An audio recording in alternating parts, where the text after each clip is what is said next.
Hola, bienvenidos a todos, bienvenidos a todas al podcast de Liderando en Ventas. Hoy tenemos la suerte de contar con Anwar Tapias, desde Colombia. ¿Quién es Anwar? Es mentor y formador en compras que se dedica a ayudar a los compradores a mejorar sus habilidades. Buenos días, Anwar, ¿cómo estás? Muy bien, Alejandro, muy contento de estar aquí nuevamente en estos espacios de formación. Hoy primera vez contigo, espero que no sea la única y poder compartir con tu audiencia. Un placer, muchas gracias. Este podcast también es transatlántico, entonces agradezco, de hecho para ti es sábado por la mañana, para mí es sábado por la tarde. La pasión no tiene horarios, ¿verdad? Así es. Muy bien, muy bien. Oye, ¿te parece para la audiencia que te presentes un poquito? En Liderando en Ventas habitualmente tenemos una audiencia de vendedores B2B que están con esas ganas de mejorar y aprender y cómo no, pues que aprender de la contraparte, ¿no? De quién tienen en el otro lado de la mesa, que suelen ser esos compradores que al final tenemos un objetivo común, pero que es muy bueno entendernos para llegar a acuerdos. Bueno, Todo ¿qué tuyo. te digo? Pues yo soy de profesión ingeniero mecánico, Muy bien. especialista en logística empresarial y actualmente cursando una maestría en logística internacional y supply chain. Además tengo un diplomado en docencia universitaria. Muy bien. Dedicado a las compras hace ya más de 20 años y llegué a las compras como por un accidente coordinado, diría yo. ¿Sí? ¿Cómo es eso? Un accidente coordinado, porque yo empecé en el mundo de las compras debido a que por mi formación de ingeniero mecánico, en algún momento en una empresa minera necesitaban a alguien para analista de inventarios, porque, digamos, tener a alguien en inventarios en un sector minero donde no sepa de repuestos, de piezas, de máquinas, era muy complicado. Yo duré solamente 15 días en ese puesto, porque el que estaba en ¿Qué compras pasó? renunció, se fue para otra minera mucho más grande, y yo en ese momento dije, bueno, aquí hay una oportunidad. Y yo decía, compras es un área que permite conocer toda la operación de una compañía, porque como todas las áreas le solicitan a compras, un comprador aprende de todas las áreas. Aprende de producción, aprende de talento humano, de tecnología, de operaciones, de jurídica, de marketing, de logística, de mantenimiento. Entonces yo dije, yo quiero eso, yo quiero aprender de todo. Entonces, Muy por eso bien. digo accidente coordinado, porque yo llegué a las compras fue porque alguien, digamos, renunció y yo inteligentemente dije, por aquí pasa el conocimiento, yo quiero probarlo y me lancé. Me dieron la Bien oportunidad. estratégico, ¿eh? Una visión estratégica Sí, para conocer toda la cadena. total. Y así llegué a compras. Y me ha Qué bien. encantado. Muy bien. Yo también soy ingeniero y acabé en ventas. Y también es como, a veces te planteas, ¿cómo he llegado yo aquí, no? Pero bueno, al final les haces lo que te gusta y genial. Perfecto. Oye, 20 años. No está nada mal, ¿eh? En compras. Siempre, en todos esos 20 años, habrás visto muchísimos vendedores, entiendo. Sí, sí, claro. Es tu trabajo. De esos 20 años, para ti, de esos vendedores, ¿podrías tener una definición de qué es un líder en ventas para ti? Bueno, voy a hacer una precisión primero. Y es que, a diferencia, no sé si tú estarás de acuerdo, a diferencia de en compras, donde yo siendo jefe de compras, he sido director de compras, siempre digo, soy un comprador. Yo noto que en ventas hay como un glosario de términos que uno no sabe al final quién hace qué. Entonces tienes el ejecutivo de cuenta, el gerente de cuenta, el líder, el CAM, y le pone una cantidad de nombres que al final uno no sabe Todos quién guays, hace qué. ¿eh? Tienen Todos un nombres glosario cool. de términos, pero yéndome a Sí. la esencia, quitando todos esos nombres rimbombantes que Sí. Nada utilizan, que no sé de si en jerarquía, no verdad, hablamos de jerarquía. para mí un vendedor es simplemente un aliado que te sabe entender y sabe mejor que tú lo que tú necesitas. Para mí ese es el líder de ventas, alguien que sabe mejor que tú lo que tú necesitas, que es capaz de descifrar tu necesidad y traducirla de mejor manera que lo que tú lo haces. Antes Y que tú, ¿eh? Has dicho antes que tú, ¿eh? claro, antes que tú va a poder hacerlo mejor que tú y te va a acompañar en ese proceso. Porque muchas veces se dedican a la venta y luego, yo he tenido experiencias, voy a decirlo así, donde el de ventas es la cara angelical y el Sí. de la postventa es la cara demoníaca. O sea, yo he tenido casos donde digo, pero caramba, ¿cómo pueden cambiar dos rostros de una misma compañía en dos etapas consecutivas del proceso? O sea, el vendedor es espectacular, sientes feliz. Cuando ya te pasan a la parte de ejecución y postventa, te ponen otro rostro. Ahí ya te han captado, ¿eh? Ahí ya te... ¿Qué ha pasado con el que me atendió primero? Eso también sucede. Entonces, para mí el líder de ventas es el que te acompaña durante el proceso. Te conoce mejor que tú y te acompaña. Yo lo diría en esas dos cosas. Eso es bueno, ¿eh? Porque si te conoce mejor que tú, eso quiere decir que ha resuelto lo que te está resolviendo, sabe lo que te pasa y te lo descifra antes de que tú llegues a esa conclusión, ¿no? Así es.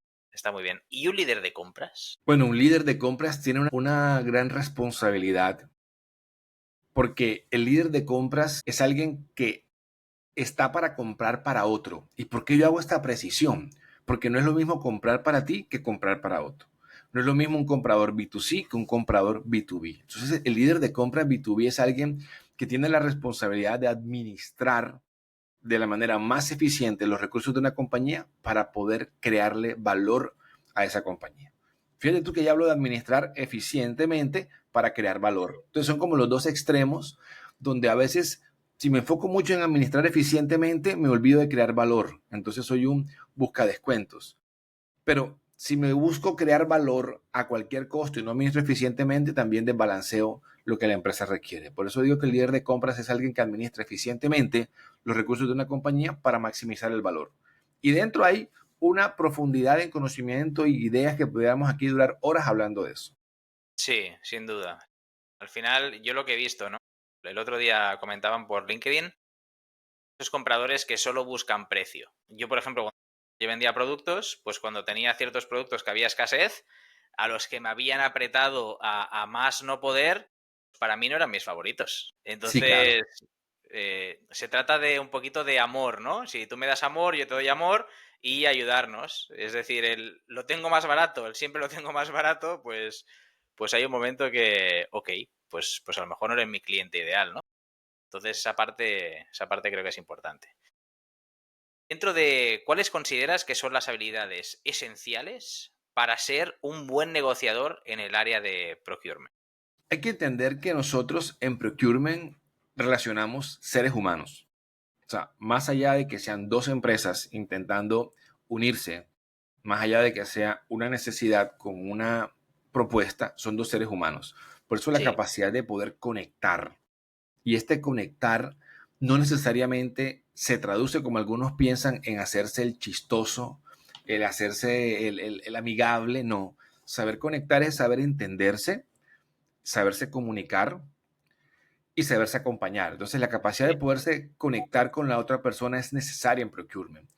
total. Fíjate que muchas veces yo cuando escucho a vendedores hablando o enseñándole a otros, dicen, dedíquese a escuchar más que hablar, dedíquese a escuchar más que hablar. Y eso es importante. La capacidad de conectar implica que yo te escucho para saber tú qué piensas y tú qué sientes, porque no somos máquinas, somos seres humanos. Entonces, yo creo que la capacidad de comunicarnos y de conectar es fundamental en las relaciones en procurement. En ese mismo sentido, el tema de la inteligencia emocional, porque esto tiene picos, o sea, el procurement o la negociación no es algo lineal, ¿sí? Tú y yo podemos ser proveedor y cliente, y no siempre vamos a estar en el 100% de la armonía en la relación. Vamos a tener momentos difíciles, momentos en que yo tengo una coyuntura, tú la tienes, y Así tendremos que es. darle un manejo adecuado. Entonces la Sí, inteligencia emocional nos hace entender que muchas veces no soy yo ni tú, sino la posición detrás de mí, la posición detrás de ti, pero deberemos tener la capacidad de poderlo manejar de manera profesional. Entonces, la inteligencia emocional tiene que dejar en la puerta de la entrada la bilis, el ego, el cargo y poder manejar buscando un objetivo. La capacidad de analizar data, esa habilidad es necesaria hoy en día, porque la toma de decisiones está basada en esto. Antes de pronto la toma de decisiones estaba basada en lo tengo más barato, pero hoy en día no. Yo no puedo tomar una decisión hoy basada simplemente en eso, porque solo en eso no, es complicado. el mercado es global, hay más actores, más variables. Y me meto un poquito en conceptos técnicos. Cuando se venía hablando del entorno VUCA, no sé si tú has escuchado, seguramente no. Bueno, el entorno VUCA, VUCA es una sigla que trata de entender en qué entorno yo me estoy moviendo. Entonces, VUCA decía que yo estoy en un entorno volátil y hoy podemos estar arriba y mañana de pronto ya eso no está en la condición que se quería, se esperaba, ya ese mercado varió, es muy volátil. La U, que en inglés es de incierto, es incierto. Hoy podemos estar y mañana puede aparecer algo que no esperábamos. Digamos, pensemos en la pandemia. Complejo. ¿Cómo entender cómo se comporta el mercado? A veces uno dice, bueno, esto va a funcionar porque el comportamiento viene así de un momento a otro. Uno entiende las variables adentro. Y la A era de ambigüedad. Entonces, de ambigüedad, porque a veces uno no sabe si el consumidor quiere hoy una cosa, pero mañana quiere otra, o ni siquiera él sabe qué quiere. Entonces, en ese entorno buca, nos empezamos a mover nosotros y entonces las decisiones hoy en día tienen que ser con datos.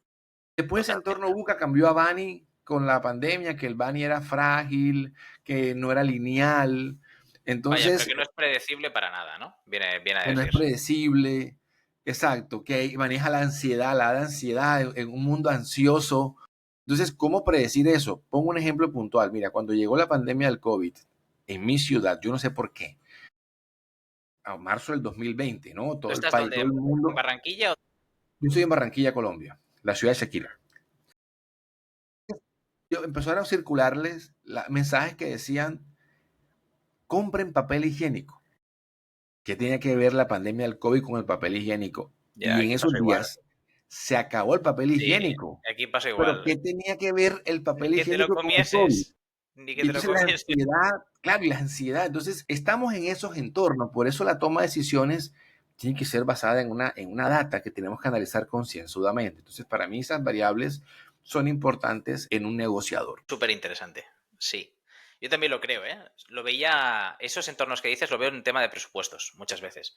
¿No? Que a lo mejor antes podías hacer más contratos largos, pero ahora la incerteza, de como todo es una cadena, quieres decir, oye, pues voy a hacer contrato de tanto tiempo, tantas entregas, hablando en producto físico, ¿eh?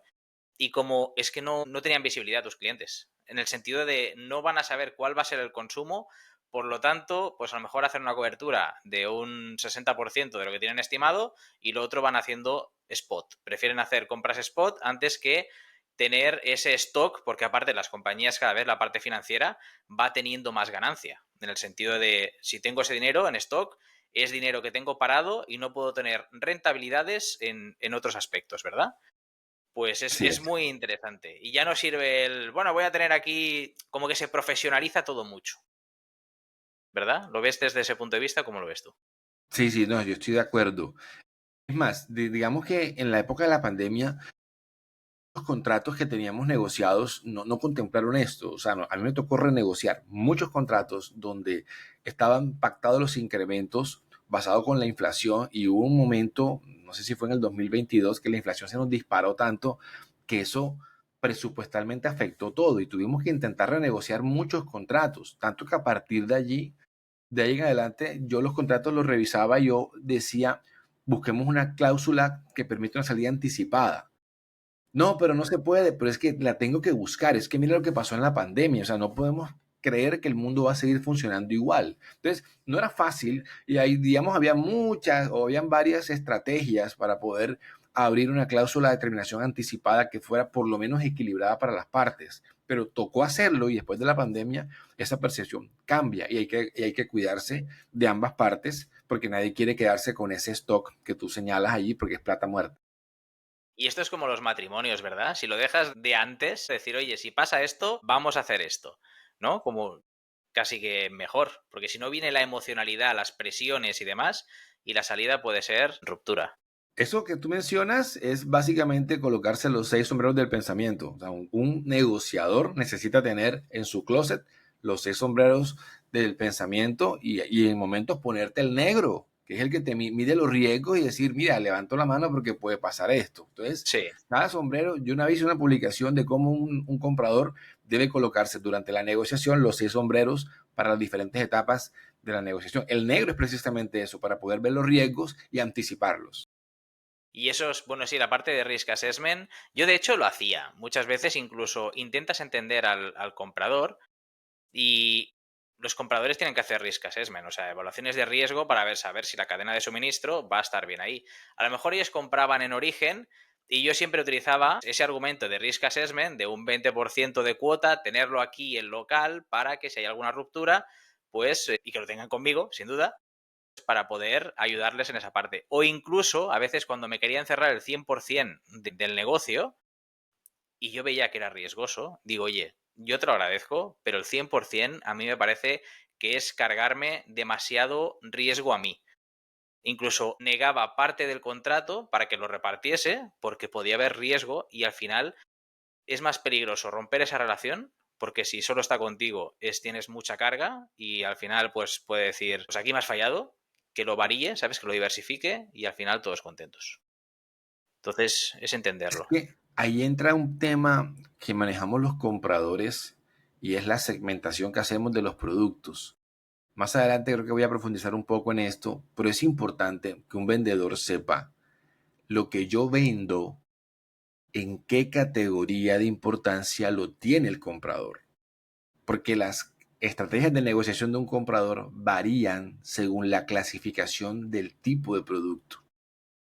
Si es Entonces, yo estratégico, si está comoditizado, como vendedor, sí, yo tengo que saber es mi producto, en qué categoría, o sea, en el mapa mental de un comprador, dónde está, en qué clasificación él lo tiene, porque yo sé que él va a negociar de acuerdo a cómo él lo tenga. Y mi speech de venta tiene que conectar con esa imagen que tiene el comprador de cómo lo categoriza. No cómo lo categorizo yo, no, es que no importa cómo lo tenga el vendedor, totalmente, es cómo lo totalmente. categoriza el comprador, porque es que yo tengo que entrar a su mente y hablarle su lenguaje. Y ese es un Así punto es. importante. Y sobre todo yo le preguntaba, o sea, ¿qué importante era? Por eso lo sabes. ¿Y qué competencia tenía? ¿Cuántos competidores tengo? Porque a lo mejor estaba yo solo. O tenía dos. O tenía ocho. Entonces, para mí, cuando tenía 8 competidores, tampoco era muy interesante. No me voy a dejar ahí la piel. Pero si estaba yo solo y demás, pues entonces ya promovía más contratos. Al final es eso, ¿no? Si tienes una parte estratégica de producto o bien está comoditizada. Y es depende el enfoque que. Ese match, ¿no? Que haya entre cliente y proveedor. Es Pero que, sí, Alejandro, totalmente. sucede igual como un candidato. Si yo sé que estoy compitiendo contra 7 más por una posición, yo digo, no, pues aquí va a ser muy complicado. Pero si yo siento que ya estoy en la recta final del proceso de selección o no tiene más candidatos y no me están diciendo, pero yo sé que soy el único, tú te sientes con mayor, digamos, poder de negociación laboralmente hablando. Entonces también funciona la analogía para los procesos de selección de empleados. Es igual, es igual. Totalmente. Y Anuar, tú negociando, siguiendo esa parte que tú comentas de esos productos que son estratégicos, de los que no lo son tanto, ¿qué enfoque aplicas en cada uno de ellos? O sea, suponiendo que hay dos grupos, ¿no? ¿Qué enfoque pones? No hay dos, hay cuatro. Vale, Hay cuatro enfoques. Hay un concepto importante, clásico. Este concepto tiene más de 40 años y hay muchos compradores que ni siquiera lo conocen, mucho menos los vendedores. Y es la matriz de Kraljic. O sea, ese concepto un vendedor sí, lo tiene se la que he visto en conocer. internet, Claro, sí. porque es la manera en que un comprador va a clasificar los materiales o servicios dependiendo del impacto financiero y de la complejidad del suministro. Entonces, la teoría que Kraljic desarrolló, digamos que dejó 4 cuadrantes: materiales estratégicos, apalancados, cuellos de botella y rutinarios. Entonces, los que tienen mayor complejidad de suministro son los estratégicos y los cuellos de botella, porque es más difícil poder asegurar su disponibilidad.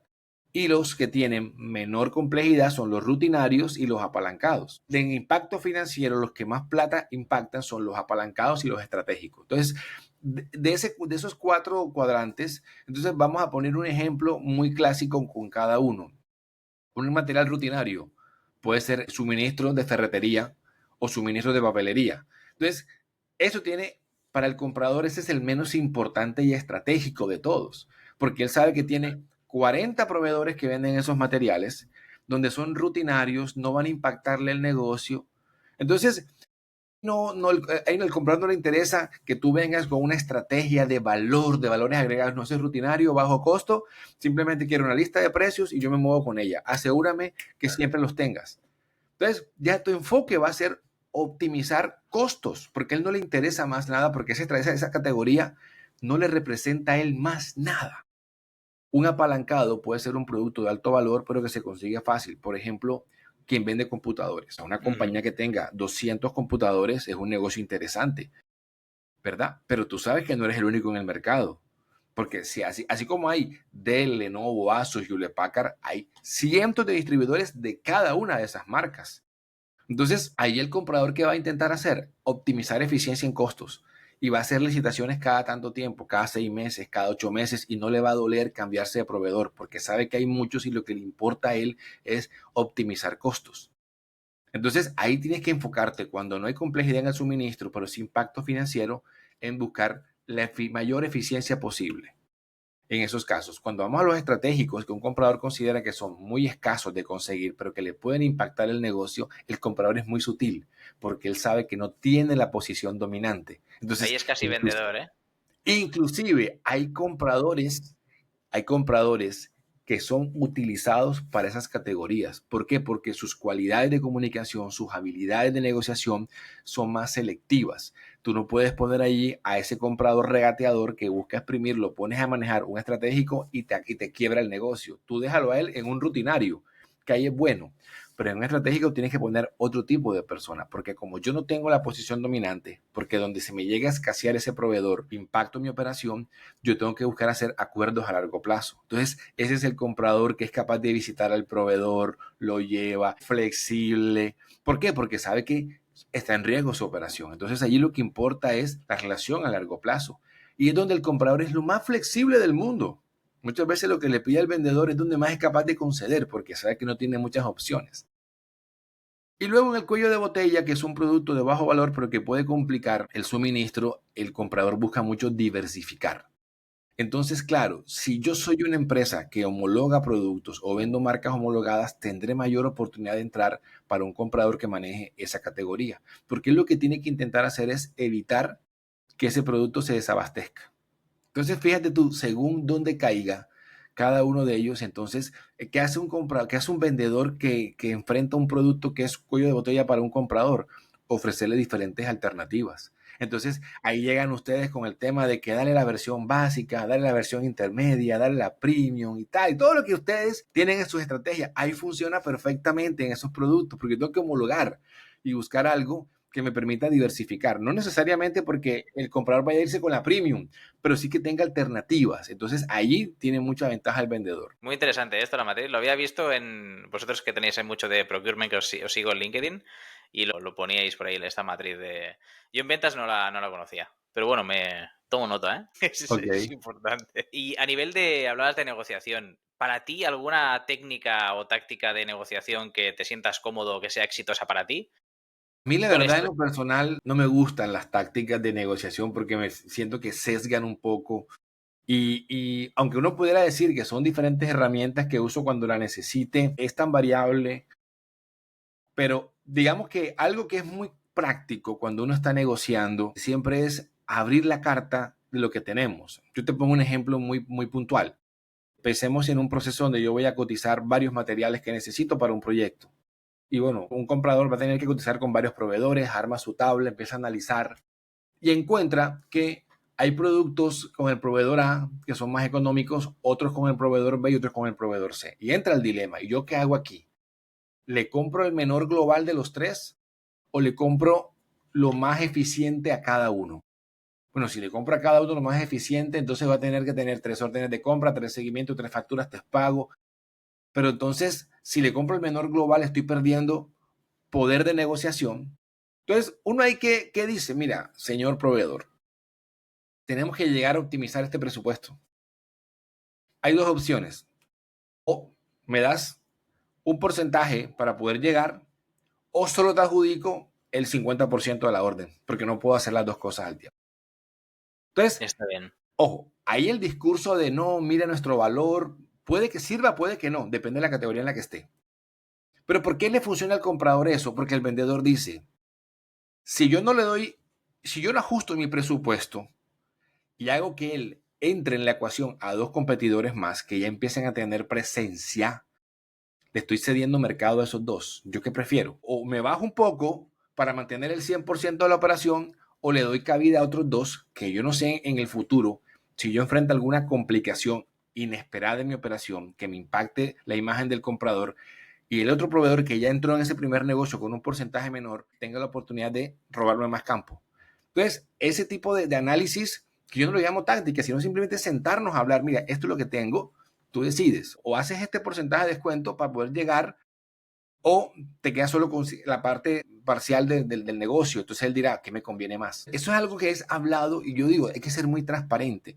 Por eso a mí las tácticas no me gustan mucho porque las tácticas de negociación muchas veces me quitan la sensación de transparencia. Yo he visto varias, pon un precio ancla, haz una pequeña concesión, pero digamos que son para saber usar en algún momento, pero cuando la transparencia es lo vital, ellas llegan a ayudar un poco, pero no gusto mucho de ese término de tácticas, porque pareciera que estuvieran como induciendo Lo tienes a demonizado ese manipular. O término. sea, a mí en lo personal, yo sé que se utilizan, yo las Cada uno tiene conozco. su experiencia. Hablamos desde la experiencia, En lo correcto. personal, no. Es decir, se pueden utilizar, sí. Ahora, en ciertas categorías habrán unas que funcionan mejor que en otras.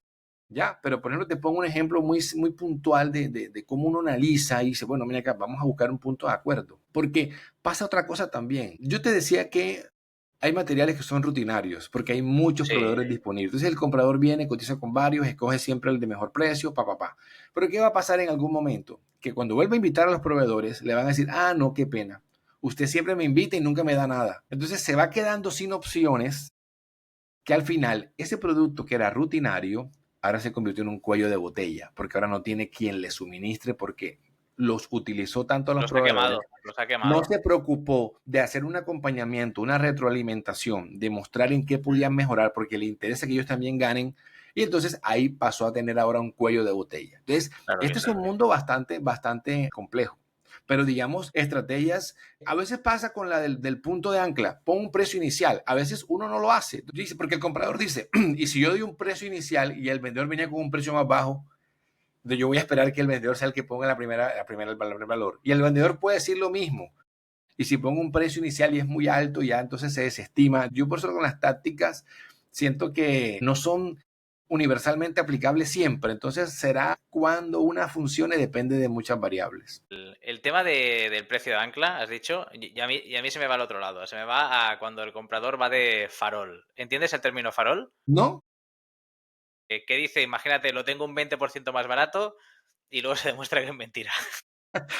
¿Ves? Porque entonces, claro, también el comprador aprende a usar esas estrategias que son engañosas. Y yo siempre he dicho algo, mira, al final de cuentas, todo se balancea. Si tú tomas un proveedor y lo aprietas y lo exprimes y el vendedor cede, porque digamos dentro de los tipos de negociación de Killman, donde yo termino cediendo, al final el vendedor dice, en el siguiente negocio lo recupero.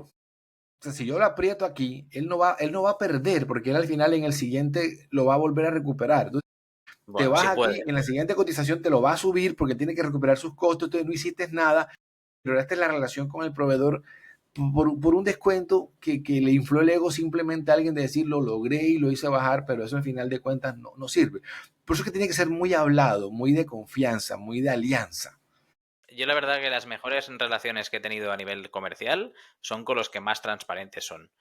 Y cuando Así es. te dicen, aquí necesito que me ayudes. Te lo dicen, ¿eh? Y lo que pueda.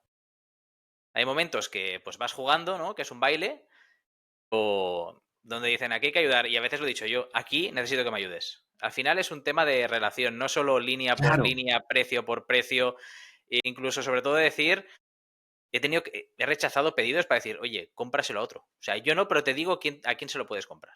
Sabes que al final es más, tú lo decías al principio, relaciones, ¿no? O sea, que ese cliente esté satisfecho contigo. Que no se lo acabas vendiendo tú justamente ese ítem, no pasa nada. No Mira, pasa y nada. te digo algo, porque es que tiene que entender algo el vendedor B2B, y es que el comprador tiene un procedimiento. O sea, el comprador no es el dueño del negocio para él tomar una decisión. Entonces, cuando hay un comprador, un vendedor de confianza, un aliado, el comprador va a buscar la manera de conseguir las aprobaciones excepcionales para poder, digamos, decir, este es el proveedor que yo necesito, es un poco más costoso, pero mira, nos ha ayudado, nos ha quedado bien. O sea, él lo va a hacer, el comprador lo va a hacer.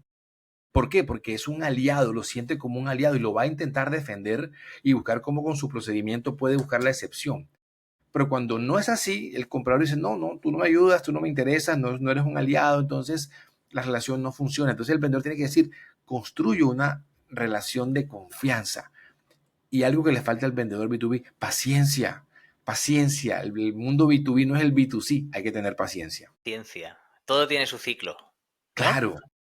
Su ciclo de venta o su ciclo de compra. Así es. Esto que has dicho de los vendedores es importante. ¿Qué ves? ¿Qué errores ves? Has comentado la paciencia. ¿Qué errores ves más en estos vendedores B2B que van contigo? Mira, digamos que con este mundo digital, el vendedor tiene la ventaja de que ya no tiene que tocar la puerta de la empresa y llegar donde el portero, el vigilante, oiga, ¿cómo se llama la persona de compras? ¿Me puede conseguir su teléfono? Aquí dejo un brochure en la portería de la fábrica, ¿no? Y con el mundo digital tú puedes llegar directo. Pero ¿cuál es el problema? Número uno, que no estudian el prospecto, no estudian varias cosas. Primero, la ubicación. A mí me han escrito proveedores de otros países diciéndome, mire, somos proveedores y le podemos vender material publicitario, insumos de papelería. Y yo, muchas gracias, pero yo estoy en Colombia. No te tomaste ¿Y ni de siquiera dónde te el escribían? trabajo de ver en qué país estoy. Claro, hombre, es importante. Segundo, saber a lo que me dedico. Vendedores que me escribían a mí ofreciéndome algo y yo decía, pero ¿por qué este vendedor cree que yo utilizaría eso? Si yo, mi sector donde estoy, yo no manejo eso. Entonces yo digo, tan fácil que es ver el perfil de un comprador y ver la empresa en la que trabaja, a qué se dedica para lo que vas a ofrecer, sirva. Te envían un mensaje por Premium Open File donde te mandan un catálogo. O sea, con lo ocupado que es un comprador, De sí, primeras, así. de primera. Ni lo O te abres, mandan, ¿no? ¿Qué o te haces? mandan el calendario de su agenda para que agendes una cita. O sea, porque crees que yo con todas mis ocupaciones voy a ponerme a agendar una cita de algo que no ni siquiera sé qué es para saber si me interesa. Entonces, ese tipo de errores son muy frecuentes. Otro que yo siento que es un error es cuando lo contactan a uno y le dicen, bueno, y si tú no eres el decisor o el encargado, dime el nombre de quien sea el encargado. Están como cazando. Yo digo, no sé, algo debe tener de teoría la prospección que manejan los vendedores de saber perfilar como para no andar a ciegas, porque la percepción que dan, ¿sabes qué es? De desespero. Estoy desesperado por conseguir un cliente y estoy disparándole a todo. Entonces, cuando ya un vendedor interactúa con el contenido nuestro, con lo que yo hago, empieza a hablar de lo que es capaz de hacer. Y aquí te voy a dar una frase que en el primer podcast cuando me invitaron la lancé en ese momento y la grabé porque la volví algo parte de mí. Y yo le digo al vendedor, no le digas al comprador lo que tú haces. Dile al comprador lo que él es capaz de hacer si te compra. Ahí, te enfoques el cliente. Dile al comprador lo que tú eres capaz de hacer. Somos los expertos, somos capaces de esto, somos. No, pero yo no quiero saber qué eres tú capaz de hacer. Yo quiero saber de qué soy capaz de hacer yo, que no lo estoy haciendo si yo voy contigo, si yo empiezo contigo, si yo contrato contigo. ¿Qué soy yo capaz de hacer? Ponme el foco a mí, no lo pongas en ti. Entonces, por eso es que a veces el vendedor no conecta con el comprador, porque siente que está buscando una venta y no buscando la solución para mí. Ese tipo de errores también suceden mucho. Algo que pasa también, pero creo que es parte de la dinámica y es inevitable, es que muchas veces el comprador con la agenda que tiene tan ocupada no le gusta tener que hablar con varias personas al tiempo. Entonces, mandan un comercial que es el comercial típico, pero cuando ya hay preguntas, espérese que ese es con el de la parte técnica. Entonces, yo le agendo una cita con el de la parte técnica para que venga y hable con usted. No, no me pongas a hablar con dos personas. Entonces, uno quisiera un comercial que por lo menos esté preparado para tener lo más básico de su producto, porque a veces pasa que mandan comerciales que son solamente comerciales. No, yo soy el comercial que atiende la zona, pero no sé responderle esa pregunta. Yo sé que a veces es inevitable, pero buscar en la mayor posibilidad fortalecer las habilidades técnicas de los vendedores en ciertos segmentos para que no pongan al comprar a hablar con varias personas al tiempo en la primera etapa. Ojo, en la primera etapa. Es genial, Anuar, porque has tocado muchos puntos ahí. Es decir, has tocado el punto de no hablar del vendedor. Es decir, yo soy el mejor, mejores almacenes, tantos metros cuadrados, tantos productos. ¿Qué más da? ¿Qué más da, no? Hablar del cliente, de que lo que le preocupa al cliente, del dolor que tiene. Y a lo mejor no es ni consciente del dolor. ¿Sabes? Que eso también lo has comentado antes. Pues son muchos puntos que en la prospección, incluso cuando mandas un mensaje, la cantidad de palabras que has de poner ahí, o llamada en frío, cada palabra cuenta. Y compites porque la digitalización, sí, te permite saber que Anuar trabaja en tal sitio, está en Barranquilla y es director de compras de una empresa. pero es que puede haber 80 tíos como yo picando a Anwar. Entonces, ¿qué te hace de stand out, ¿no? Salir de diferenciarte. Ahí competimos en cantidad. Tengo dos cosas más para decirte. Pues venga, dispara. Otro error que cometen los vendedores es creer que si ellos el primer contacto lo van a hacer con el jefe o director, ya tienen más ventaja. O sea, ellos tienen que entender cuál es el día a día de un jefe o un director de compras. Él no está sentado esperando que lo contacten vendedores por LinkedIn. No está sentado esperando eso. Ni es el que pasa los pedidos. Ni siquiera es el que revisa los catálogos, ni revisa los portafolios, ni revisa los brochures. Entonces el vendedor, yo no sé por qué tiene en la cabeza que si él llega al tomador de decisión en el primer contacto, tiene ventaja. No, no la tienes. Vas a perder tu cartucho. Tú tienes que tratar de mirar cuál es el nivel intermedio que maneja la categoría para yo llegar con ese, porque ese es el que está en el frente de batalla, ese es el que se aguanta a los usuarios internos, ese es el que se aguanta al proveedor que le queda mal, ese es el que está buscando el proveedor, no el director o jefe. Entonces, a veces quieren llegar directo allá y eso es querer volar sin saber caminar. Y lo segundo que te quería decir es que yo recientemente cambié de empleo. Muy bien. Caramba, y ya llevaba yo un día, 2 días y ya venían mensajes internos de portafolio. Por Dios, deja que primero llegue, conozca la empresa. Yo decía, esto es como cuando una mujer da a luz y ya los amigos quieren ir a conocer al bebé a los días de haber nacido. Cálmate. Deja que la mamá pase sus primeros días con su bebé y El ya te onboarding, dirá, ¿no? ya te Sí. dirá cuándo puede recibir visita. Entonces yo decía, pero no llevo ni 2 días en este empleo nuevo, no conozco ni siquiera bien la empresa y ya me están mandando portafolios para que los tenga en cuenta. O sea, yo digo, pero ¿cuál es el desespero? Paciencia. El mundo ¿Y B2B es del mismo sector el empleo que estabas o es no, nuevo? totalmente distinto. Entonces, O sea, claro, te has de gente que me aprender el veía, sector todavía. yo sabía que si yo publicaba el cambio de empleo me iban a llover enseguida, pero yo decía, caramba, pero calmémonos un poco, déjenme que conozca, déjenme que entienda, y ya mandándome portafolios, pidiéndome espacio, y yo, Y no calma, es calma. cuestión de días, ya sabes de Claro, cómo es. o sea, Pero de una la industria adaptación y los pequeños detalles serán total, tiempo. total. Entonces te quería decir esas dos cosas adicionales. Oye, pues me gusta mucho todo eso que has dicho porque te preguntan, tú como comprador, los vendedores te preguntan. ¿Me preguntan qué? Si te preguntan ese tipo de cosas. Yo, por ejemplo, hacía qué competencia tengo, cómo lo estoy haciendo, qué hace mejor mi competencia que yo podría hacer también. Preguntas de ese tipo. ¿Te hacían?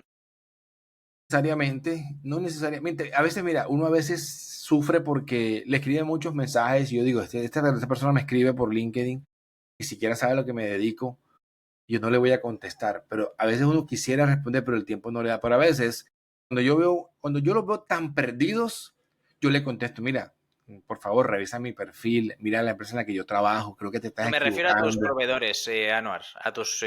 A los proveedores, sí, los que ya tienes una relación. no todos están a ese nivel, pero algunos proveedores, es decir, a los que les interesa la cuenta, Sí, sí.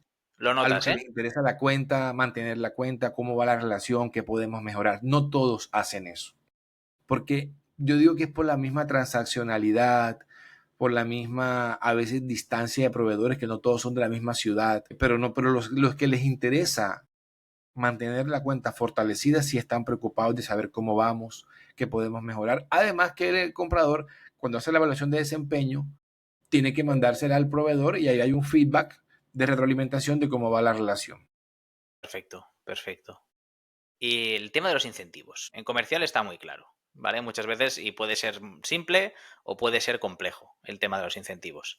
Pero al final es ventas, ya sea por facturación, margen, el tipo de curvas, si se para al 100, al 120. Compras. ¿Qué tipo de incentivos tenéis y qué, ya sé que puede ser muy genérico, pero al menos esa visión crítica tuya, qué tipo de incentivos tenéis y qué actitudes Bueno, promueven? aquí tenemos un dilema y te voy a devolver la pregunta a ti. ¿Qué es mejor para una empresa? ¿Bajar el costo en un 5% o aumentar las ventas en un 5%? Y al final es cuestión de números, Sí, ¿vale?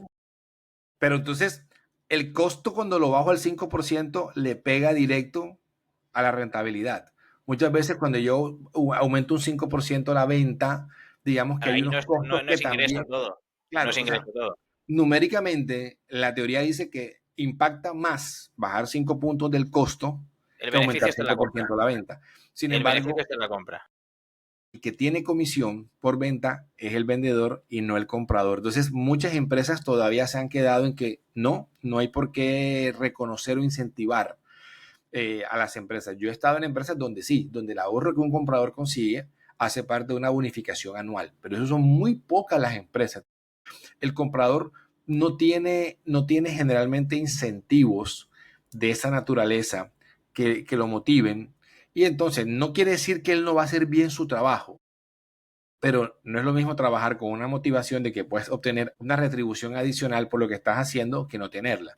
Entonces, los incentivos en compras básicamente son muy nulos, son más, como dicen por ahí, salario emocional. Entonces, los incentivos que Una el comprador palmadita. tiene, el comprador, hombre, ¿cómo lo pueden incentivar? Dale formación, capacítalo, porque eso es una debilidad de los compradores, falta Muy de bien. formación. Porque muchos llegaron a compras por cualquier razón de, no, que hubo una vacante, hubo una licencia de maternidad y me pasaron para allá un tiempo, ahí me quedé, renunció la persona y me gustó. Aprenden empíricamente, entonces no hay formación. Con la formación se puede incentivar a un comprador. Por eso es que el comprador, cuando encuentra un vendedor que le hace crecer como comprador, conecta más con el vendedor.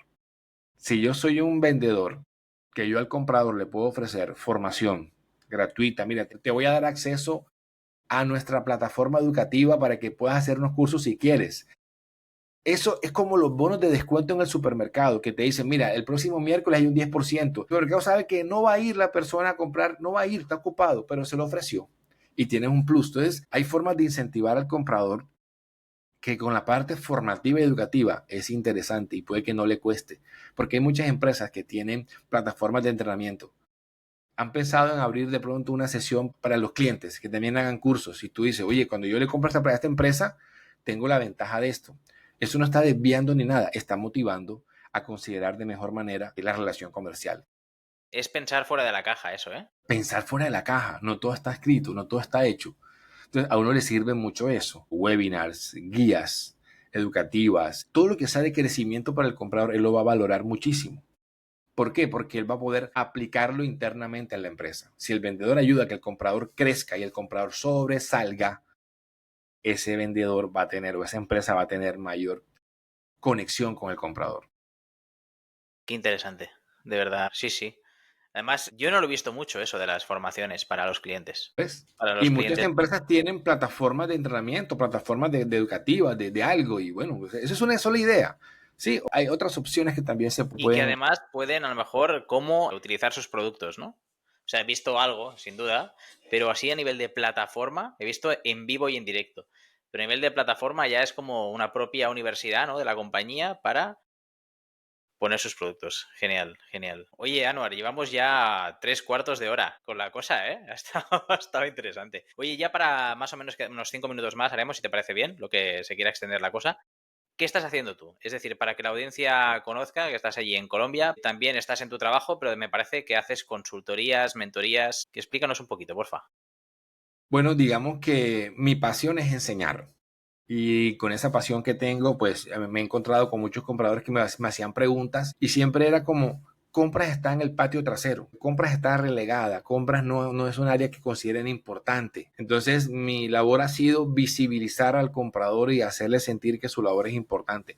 Las empresas han ido mejorando en esa percepción del valor que compras le puede dar, porque en épocas de crisis donde hay que tomar eficiencia en costos, van donde compras. En momentos en que ha habido un riesgo destapado en la empresa, una vulnerabilidad, vamos donde compras para que compras mitigue mejor los riesgos. En el tema de la sostenibilidad, hoy en día necesitamos que compras, mira, enfócate en proveedores sostenibles para que nos den mejor reputación, para poder, digamos, ir alineados a la estrategia. Si queremos también mejorar la cadena de suministro, todo el tema tecnológico, también compras es actor importante para hacer más veloz el proceso. Porque claro, si el vendedor dice, yo consigo los clientes, pero los pedidos no salen porque en la cadena hay problemas, hay que poner el ojo en compras. Entonces, ha tomado una labor relevante. Muchos compradores tienen dificultades como yo a un proveedor, cómo comparo esto, cómo analizo, cómo sé si mi procedimiento está bien alineado, cómo sé si tengo un riesgo abierto, cómo puedo mejorar esto, cómo puedo organizar mi equipo de trabajo. Entonces, digamos que yo con mis 20 años de experiencia, 20, sí, 22 de experiencia laboral ¿Ves? que Ya va tengo yo, empezando.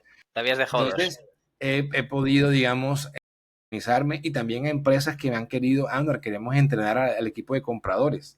Es más, yo logré dictar un curso el año pasado para vendedores. Ah, O sea, sí. el curso era cómo llegar a compras.